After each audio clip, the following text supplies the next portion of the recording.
Ew, what's up guys? May Swiss ako.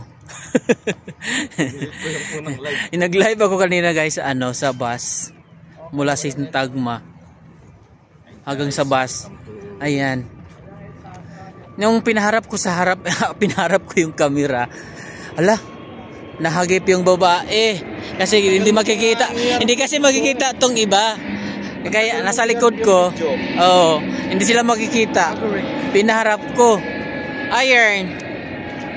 Wala daw akong authorized, pero totoo naman talaga. Inahagip lang talaga siya. Talaga? Oh, dinilit ko na lang. Para respeto na rin sa kanila. Iba din. Ang ganda-ganda mo, te. Ayaw magpakuha ng kamera. Actually, hindi naman sinasadya yun. Ano lang siya. So, ayun ang cheese ko dahil. Sa mga mga cheese ko. Another day, another night.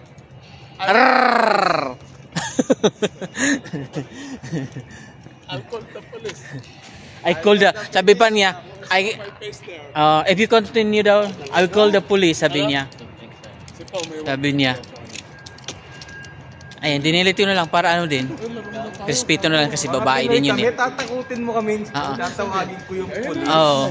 Gusto ko sanang sagutin eh. Nasa Europa ka ha. Akala mo ang ganda-ganda mo. Ay ko na magsalita. I call the police. Kaya nga, I call the police daw. If you not delete this video, I call the police. I call the police. Matagal pa naman yun eh. Matagal pa naman oras natin eh. Korang. I call the police. Yan.